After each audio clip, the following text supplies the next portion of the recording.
ಮಂಡ್ಯದಲ್ಲಿ ಹಿಂದೂ ಸಂಘಟನೆಗಳ ಬೃಹತ್ ಪಾದಯಾತ್ರೆ ಕೂಡ ಆರಂಭವಾಗಿದೆ. ಪ್ರಮುಖವಾಗಿ ಕೆರಗೋಡು ಹನುಮತ್ ಧ್ವಜ ಪ್ರಕರಣ ಇದೆ ಈಗ ರಾಜಕೀಯ ತಿರುವನ್ನ ಕೂಡ ಪಡೆದುಕೊಳ್ತಾ ಇದೆ. ಮಂಡ್ಯದಲ್ಲಿ ಹಿಂದೂ ಸಂಘಟನೆಗಳ ಬೃಹತ್ ಪಾದಯಾತ್ರೆ ಆರಂಭವಾಗಿದೆ. 14 ಕಿಲೋಮೀಟರ್ ಪಾದಯಾತ್ರೆ ಆರಂಭಿಸಿದಂತಹ ಸಂಘಟನೆಗಳು ಈಗಾಗಲೇ ನಿನ್ನೆ ರಣರಂಗವಾಗಿತ್ತು. ಕೆರಗೋಡು ಹನುಮ ದೇವಸ್ಥಾನದ ಎದುರು ಕಾರ್ಯಕರ್ತರಿಂದ ಪೂಜೆ ಸಲ್ಲಿಸಿ ಈಗ ಪಾದಯಾತ್ರೆಯನ್ನು ಆರಂಭ ಮಾಡಲಾಗಿದೆ. ನಿನ್ನೆ ಈ ಒಂದು ಪ್ರಕರಣದ ಬಗ್ಗೆ ಇನ್ನಷ್ಟು ಹಿಂದೆ ಆದಂಥ ಘಟನೆಗಳ ಬಗ್ಗೆ ಹೇಳೋದಾದರೆ, ಈ ಒಂದು ಹನುಮತ್ ಧ್ವಜವನ್ನು ತೆರವು ಮಾಡೋದಕ್ಕೆ ಸ್ಥಳೀಯರು ವಿರೋಧ ಮಾಡಿದರು. ಅತ್ತ ಸರ್ಕಾರಿ ಜಾಗದಲ್ಲಿ ಈ ರೀತಿಯಾದಂಥ ಧ್ವಜವನ್ನು ನೆಡಲಾಗ್ತಾ ಇದೆ ಅಥವಾ ಧ್ವಜವನ್ನು ಹಾರಿಸಲಾಗ್ತಾ ಇದೆ ಅಂತ ಕಾಂಗ್ರೆಸ್ ಅವರು ಬಿಜೆಪಿ ಮೇಲೆ, ಬಿಜೆಪಿ ಅವರು ಕಾಂಗ್ರೆಸ್ ಮೇಲೆ ಆರೋಪ ಮಾಡಿದ್ರು. ತಾವು ಒಂದು ಸ್ಥಳಕ್ಕೆ ಬಂದಿದ್ದೀರಾ, ಮೊದಲನೇದಾಗಿ ತಮ್ಮ ಸ್ಟೇಟ್ಮೆಂಟ್ ಏನು ಸರ್? ನೋಡಿ, ನಾನು ಗಂಗಾವತಿ ಭಾಗದ ಗಂಗಾವತಿಯ ಶಾಸಕನಾಗಿ ಏನು ಕಿಷ್ಕಿಂಧ ನಗರಿಯ ಅಂಜನಾದ್ರಿಯ ಹನುಮಂತ ಜನ್ಮಿಸಿರುವಂಥ ಒಂದು ಸ್ಥಳ ಗಂಗಾವತಿ ವಿಧಾನಸಭಾ ಕ್ಷೇತ್ರ. ಸೊ ಆ ಹನುಮಂತನ ಪಾದ ನಂಬಿಕೊಂಡೇ ನಾನು ರಾಜಕೀಯ ಕ್ಷೇತ್ರಕ್ಕೆ ಮರುಜನ್ಮ ಪಡೆದಿರುವಂಥ ಒಂದು ವಿಚಾರ ತಮಗೆಲ್ಲ ಗೊತ್ತಿರುವಂಥದ್ದು. ಸೊ ಹನುಮ ಜನ್ಮಿಸಿರುವಂಥ ಈ ಒಂದು ಕನ್ನಡ ನಾಡಲ್ಲಿ ಹನುಮದ್ ಧ್ವಜಕ್ಕೆ ಅಪಮಾನ ಆಗಿರುವಂಥ ಈ ಒಂದು ಘಟನೆಯನ್ನು ನೀವು ಪೋಷಕರಾಗಲು ಕಾಯುತ್ತಿದ್ದೀರಾ? ಚಿಂತಿಸದಿರಿ. ಓಯಾಸಿಸ್ ಫರ್ಟಿಲಿಟಿ 90,000 ದಂಪತಿಗಳ ಜೀವನದಲ್ಲಿ ಸಂತೋಷವನ್ನು ತಂದಿದೆ. 7825893601ಗೆ ಕರೆ ಮಾಡಿ ಅತ್ಯದ್ಭುತ ರಿಯಾಯಿತಿ ಪಡೆಯಿರಿ ಹಾಗೂ ಎಲ್ಲರಿಗೂ ಗುಡ್ ನ್ಯೂಸ್ ಕೊಡಿ. ಇಲ್ಲಿರುವಂಥ ಗ್ರಾಮಸ್ಥರನ್ನು ಬೆಂಬಲಿಸೋದಕ್ಕೆ, ಅವರಿಗೆ ಬೆಂಬಲವಾಗಿ ನಿಂತ್ಕೊಳ್ಳೋದಕ್ಕೆ ನಾನು ಕೆರಗೋಡು ಗ್ರಾಮಕ್ಕೆ ನಾನು ಬಂದಿರುವಂಥದ್ದು. ಕಾಂಗ್ರೆಸ್ನ ಶಾಸಕರು ಮತ್ತು ಸಚಿವರು ಹೇಳ್ತಾ ಇದ್ದಾರೆ, ಆರಿಸಿರುವಂಥ ಸ್ಥಳ ಸಾರ್ವಜನಿಕ ಸ್ಥಳ, ಅಲ್ಲಿ ನ್ಯಾಷನಲ್ ಫ್ಲಾಗ್ ಮತ್ತು ಸ್ಟೇಟ್ ಫ್ಲಾಗನ್ನು ಬಿಟ್ಟು ಬೇರೆ ಆರಿಸೋದಕ್ಕೆ ಬರೋದಿಲ್ಲ, ಆರಿಸಿರುವಂಥದ್ದೇ ಇಲ್ಲಿಗಲ್ ಆಗಿ ಅನ್ನೋಂಥದ್ದು, ಹೀಗಾಗಿ ಇಳಿಸಿದ್ದೀವಿ, ತ್ರಿವರ್ಣ ಧ್ವಜವನ್ನು ಆರಿಸಿದ್ದೀವಿ ಅಂತೇಳಿ ಸ್ವತಃ CM ಅವರು ಕೂಡ ಹೇಳ್ತಾರೆ. ನೋಡಿ, ನಮ್ಮ ದೇಶದಲ್ಲಿ ಹೆಜ್ಜೆ ಹೆಜ್ಜೆಗೂ ಕೂಡ ಇದು ಸಾರ್ವಜನಿಕ ಸ್ಥಳ ಇನ್ನೊಂದು ಅನ್ನೋ ಪ್ರಶ್ನೆನೇ ಬರಲ್ಲ. ನಿಜವಾಗ್ಲೂ ಕೂಡ ಅದು ಸಾರ್ವಜನಿಕ ಸ್ಥಳ ಅನ್ನೋದು ನಿಮ್ಮ ಭಾವನೆ ಆಗಿದ್ದರೆ, ಕಳೆದ 40 ವರ್ಷಗಳಿಂದ ಕೆರಗೋಡು ಗ್ರಾಮಸ್ಥರು ರಾಮ ಮಂದಿರ ಮುಂಭಾಗದಲ್ಲಿ ಹನುಮತ್ ಧ್ವಜವನ್ನು ಆರಿಸೋದ್ರ ಮೂಲಕ ಅವರ ಭಕ್ತಿಯನ್ನು ಅವರು ತೋರಿಸ್ಕೊಂಡಿದ್ದಾರೆ.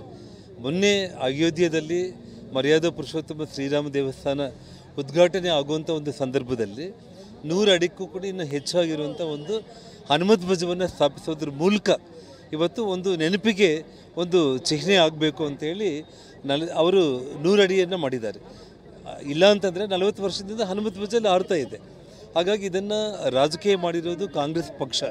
ಇವತ್ತು ಕಾಂಗ್ರೆಸ್ ಪಕ್ಷ ನೇತೃತ್ವದ ಕಾಂಗ್ರೆಸ್ ಸರ್ಕಾರ ಇದನ್ನು ರಾಜಕೀಯ ಮಾಡಿರುವಂಥದ್ದು. ಸರ್, ಈ ಒಂದು ವಿವಾದ ರಾಜಕೀಯ ತೀವ್ರ ಪಡ್ಕೊಳ್ತಾ ಇದೆ. ಕಾಂಗ್ರೆಸ್ ಅವರು ನೇರವಾಗಿ ಆರೋಪವನ್ನು ಮಾಡ್ತಾ ಇದ್ದಾರೆ, ಈ ಒಂದು ಪ್ರಕರಣದಲ್ಲಿ JDS ಮತ್ತು BJPಯವರು ರಾಜಕೀಯ ಬೇಳೆ ಬೇಯಿಸ್ಕೊತಾ ಇದ್ದಾರೆ, ರಾಜಕಾರಣ ಮಾಡ್ತಾ ಇದ್ದಾರೆ ಅಂತ.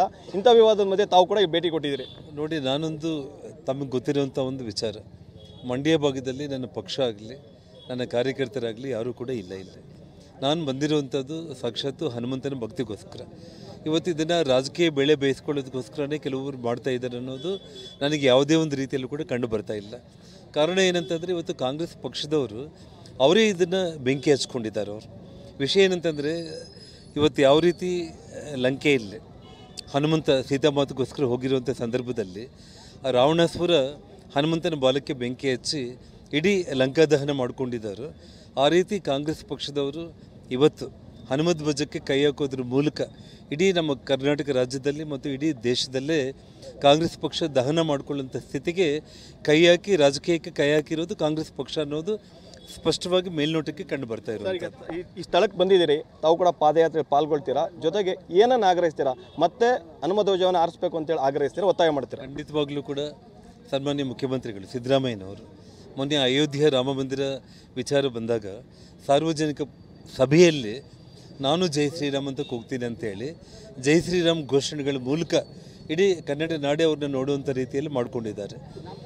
ಇವತ್ತು ನಾನು ಸನ್ಮಾನ್ಯ ಮುಖ್ಯಮಂತ್ರಿಗಳಲ್ಲಿ ಮತ್ತು ರಾಜ್ಯ ಸರ್ಕಾರದಲ್ಲಿ ಆಗ್ರಹ ಮಾಡೋದೇನಂತಂದರೆ, ಸಾಕ್ಷಾತ್ತು ಮುಖ್ಯಮಂತ್ರಿಗಳೇ ಈ ಗ್ರಾಮಕ್ಕೆ ಬರಬೇಕು, ಗ್ರಾಮದ ಜನರ ಜೊತೆ ಅವರೇ ಸತ್ಯಾಂಶಗಳನ್ನು ಅವರು ಕೇಳಿ ತಿಳ್ಕೊಂಡು ಅವ್ರ ಕೈಯಿಂದನೇ ಹನುಮತ್ ಧ್ವಜವನ್ನು ಆರಿಸೋದ್ರ ಮೂಲಕ ಇಡೀ ಕನ್ನಡ ನಾಡಿಗೆ ಅವರು ಒಳ್ಳೆಯ ಸಂದೇಶವನ್ನು ಕೊಡುವಂಥ ಒಂದು ಪ್ರಾಮಾಣಿಕ ಪ್ರಯತ್ನ ಮಾಡಬೇಕು.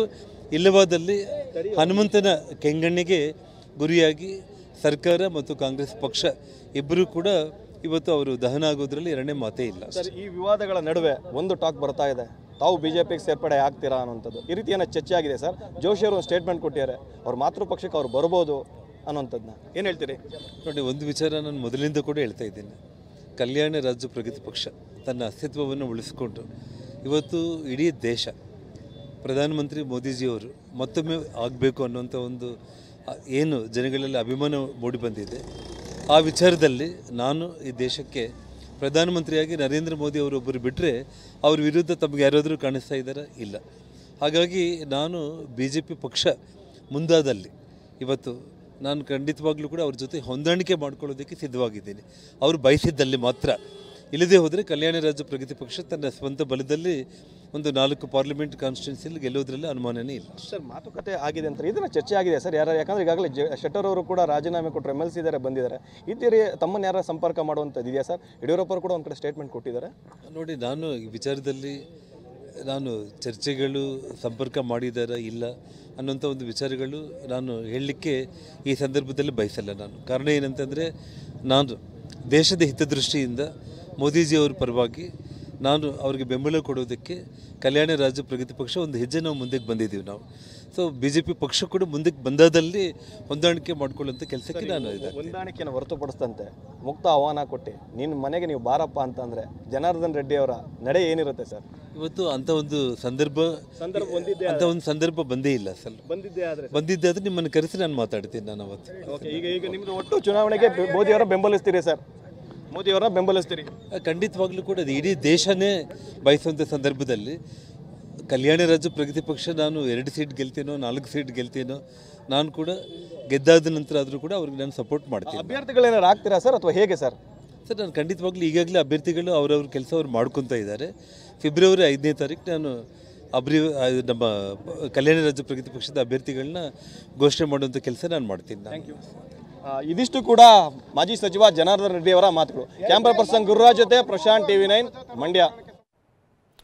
ಇದು ಜನಾರ್ದನ್ ರೆಡ್ಡಿ ಅವರು ಅತ್ತ ಗಂಗಾವತಿಯಿಂದ ಕಿಷ್ಕಿಂಧೆಯಿಂದ ನೇರವಾಗಿ ಈಗ ಹನುಮನ ಧ್ವಜ ಪ್ರಕರಣ ಆಗಿದೆ, ಇಲ್ಲಿಗೆ ಬಂದಿದ್ದೀನಿ ನಾನು ಗಂಗಾವತಿಯ ಶಾಸಕ, ಅಲ್ಲಿಂದ ಹನುಮನ ಸಂದೇಶವನ್ನು ಹೊತ್ತಿ ಬಂದಿದ್ದೀನಿ ಅಂತ ಮಾತನ್ನು ಆಡ್ತಿದ್ದಾರೆ. ಒಂದು ಕಡೆಗೆ ಈ ಪ್ರಕರಣ ಏನಿದೆ ಹನುಮ ಧ್ವಜ ಪ್ರಕರಣ ಈಗ ರಾಜಕೀಯ ತಿರುವನ್ನು ಕೂಡ ಪಡೆದುಕೊಂಡಿದೆ.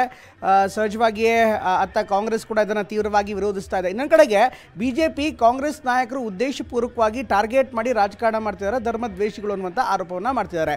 ಇತ್ತ ಪ್ರಕರಣವನ್ನು ನೋಡೋದಾದರೆ ಈಗಾಗಲೇ